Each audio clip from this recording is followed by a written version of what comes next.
I am pretty sure I was 6 the first time I got a birthday card in the mail. I don't remember the exact age.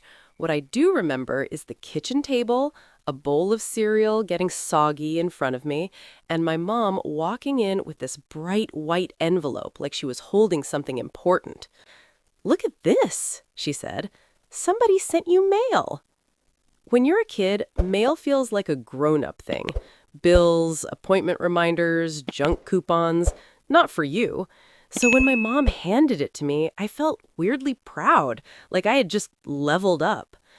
My name was on the front, just my first name. No last name, no return address in the corner. "Who's it from?" I asked. "Probably family," she said. "Someone being silly and forgot to write the rest." She said it with a smile, but it was the kind of smile that sticks for a second before it twitches at the edges. I tore it open. It was a generic card, balloons and cake. Inside, in neat blue ink, were 2 words: "Happy Birthday."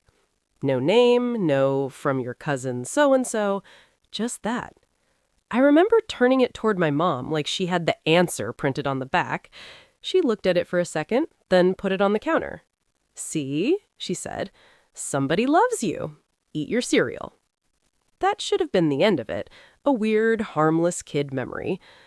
But the next year, another envelope showed up. Same white, same neat handwriting on the front with just my first name, same lack of return address. Inside, the words, "Happy Birthday."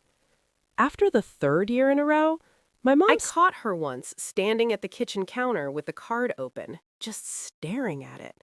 She ran her thumb over the writing like she was trying to recognize it, then flipped the envelope over like something would magically appear on the back. "Who is it from?" I asked. She jumped like I had snuck up on her. "I told you," she said. "Probably someone in the family. Go get your shoes on. We're going to Nana's." She stopped leaving the cards out after that. They kept coming, though. Every year, same day, same kind of card, same handwriting. When I hit middle school, they started to change. One year, the inside said, "Happy birthday. I hope you get everything you asked for." Okay, not that weird. The next year, it said, "Happy birthday. I hope practice went well. I'm proud of you." That one made my mom go very quiet. This was around the time I had started playing basketball more seriously. I stayed late after school to shoot, we had games, parents sat in the stands and yelled, that kind of thing. The year after that, the card said, "Happy birthday, nice job on making the team. You look strong out there." It was the first time anything in there made me feel sick. "How do they know that?" I asked my mom. She tried to brush it off, but her face gave her away. "Maybe your coach," she said, "or one of the other parents. Don't worry about it." She did, though. I heard her on the phone later that night. Not the words, just the tone, low and tight. The next day, she took the cards to the police station. When she came back, she looked more frustrated than reassured. "They said there's not much they can do," she told me. "There's no threat, no name, nothing they can trace. They said it's probably some relative trying to be cute, or an older kid being weird." "You showed them the part about the team?" I asked. "I did," she said. "They told me if there are any threats, we should come back." The next year, the card was back to simple "Happy Birthday" again. Like whoever was writing them had been told to tone it down, or decided on their own. We had been together almost a year before I told her about the cards. It came up because my birthday was coming up again, and I made some offhand joke about my mystery card arriving on schedule. She asked what I meant. I tried to keep it casual. "Oh, it's just a thing," I said. "I've been getting these random birthday cards since I was a kid. No name, no return address, same handwriting every year." I expected her to laugh, or at least be curious. Instead, she went completely still. "How many years?" she asked. "Since I was like 6, I said. "So, a lot." "And you don't know who sends them?" "Nope." "And they always find you, even when you moved?" "Yeah," I shrugged. "It's weird, I know. My mom went to the cops once, but they said it wasn't a big deal. It is a big deal, she said. That's not normal. That's stalking. That's someone keeping tabs on you. I told her she was overreacting. It wasn't like there were threats, no "I'm gonna kill you" messages, no dead animals on the porch, just birthday wishes. "What do they write?" she asked. "Most of the time, just happy birthday," I said. Sometimes something like, "Hope you have a great day," that kind of thing. She stared at me like I had 3 heads. "We should go to the police," she said. "They won't do anything," I told her. "They didn't when my mom went. There's nothing to go on." She let it go for the moment, but I could tell she didn't like it.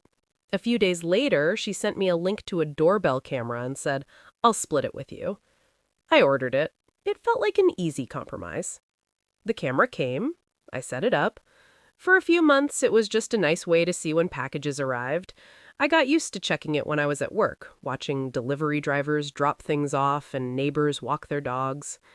My birthday this year falls on a weekday. About a week before it, stuff started showing up. The first one was my favorite takeout, the place around the corner that does those big, greasy burgers I always say I need to stop eating. The driver calls me from outside and says, "I'm outside with your online order," and I almost tell him he has the wrong number. I open the door, bag in hand, receipt stapled to the top, no name in the from spot, just my address, paid online. I assume it is her. I text my girlfriend a picture of the bag. "You really trying to clog my arteries before my birthday?"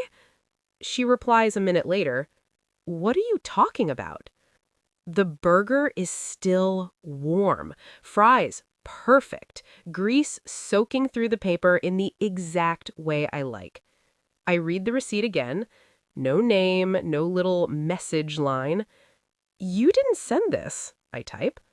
"No? Is this a bit, or did someone send you food?" I sit there for a second, thumb hovering over the screen. I tell her it must have been a delivery mix-up, or my mom or something. She sends a laughing emoji and tells me to enjoy it before they realize and take it back. 2 days later, a small box shows up. Brown cardboard, no logo, my name and address printed on a label. Inside is a small stuffed dog. Stupid looking, generic, the kind you win at a carnival game. It reminds me of the way she always points out stuffed animals in stores and tries to convince me we need one more pillow on the bed. I assume this one is her, too. This time, I call. "Okay, so now you're just leaning into it," I say when she picks up. "Into what?" she asks.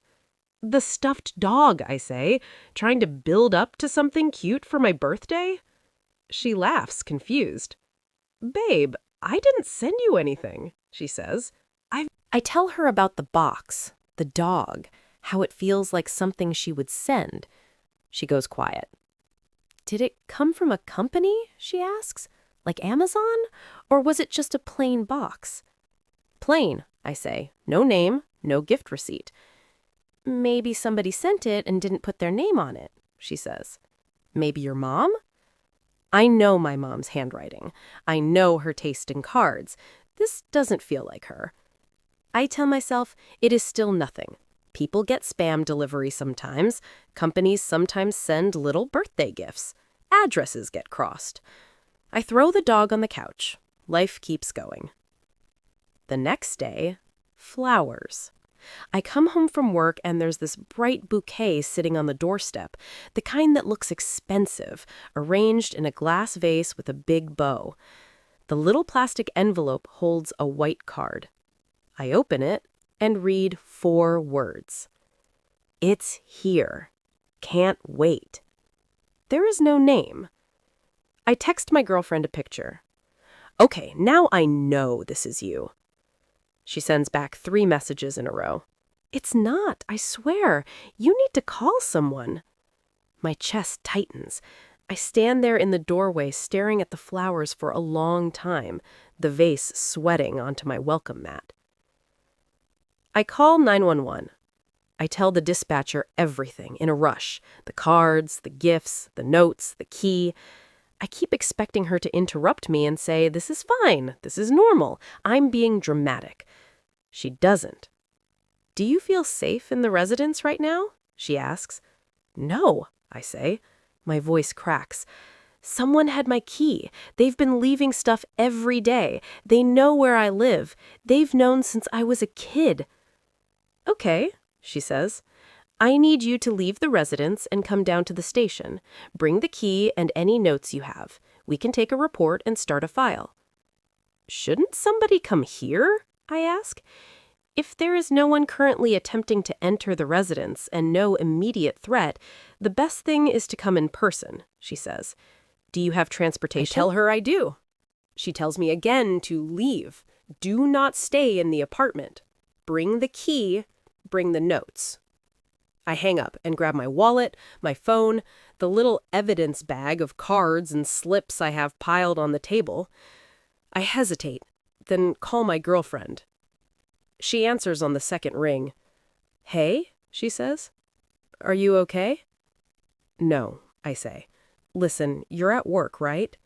"Yeah, why?" "I need you to do something for me," I say. "When you get off, go straight to your parents' place. Do not go to my apartment. Do not meet me here. I'll call you from the station." "What happened?" she asks. Her voice gets thin. "I'll explain later," I say. "Please, just go to your parents' house. Stay there tonight." She is quiet for a second. "Okay," she says. "Call me as soon as you can." I lock the door behind me, even though I know there is no point. Whatever is happening has already made it inside at least once, maybe more. I walk down the stairs with the key in my pocket, feeling like I am the one who has broken into someone else's life. Right now, I am sitting in the lobby of the police station. Everything is too bright. The chairs are plastic and hard. A TV in the corner plays some daytime talk show with the volume all the way down. There is a kid with his mom filling out a lost property form, a guy arguing at the front desk about getting his car out of impound. I am holding a clear plastic bag with a key and a stack of folded cards inside. My name has not been called yet. I have been here long enough that my leg won't stop bouncing. My phone buzzes. For a second, I think it's my girlfriend or my mom. It is a notification from my video doorbell. "Motion detected at your front door." My heart drops into my stomach. For a second, all I can think is, she didn't listen. She went to the house anyway. I fumble with the phone, nearly drop it, catch it between my hands. I tap the notification with my thumb, and the live feed pops up. It is not her. A man is standing on my front step with his back to the camera. He is big, not just tall, but wide, heavy shoulders stretching the fabric of a dark jacket, hood up, hands at his sides. He stands so still that at first I think the feed has frozen. Then I hear him breathing. It comes through the little speaker. Slow, steady breaths. In, out. Like he is calming himself down. He is angled perfectly so that the doorbell camera cannot see his face, just the side of his jaw in the porch light, the curve of his ear, the back of his head. He does not knock right away. He just stands there. "You're being quiet today," he says. His voice is calm, softer than I expect, a little higher too, not some monster movie growl, just a regular man's voice with something cold behind it. "You know what today is. My favorite day." He lets that hang there. "Your birthday," he says. He lifts one hand. It is big enough to cover most of the doorbell housing as it moves past. The cuff of his jacket rides up, showing a wrist with pale skin and dark hair. He knocks 3 times.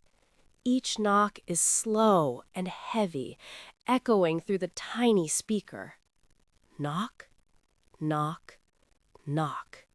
I feel it in my chest, like he is hitting me instead of the door. "Come on," he says, a little more excited now. "You're being rude." He knocks again, harder this time. "Open the door," he says. "It's time to celebrate." I stare at the screen. People move around me in the station. A printer whirs. Someone laughs at something the clerk says. None of them can hear the man at my door. "Open the door," he screams suddenly. The calm is gone. His voice cracks with something like joy. "It's time to celebrate." He pounds his fist against the door. The camera shakes. The porch light flickers. He stays facing the door. He never turns around. He doesn't need to see me. In his mind, he already does. Nobody has called my name yet. He hits the door again, and again, and again. He is still knocking. He is still waiting for me.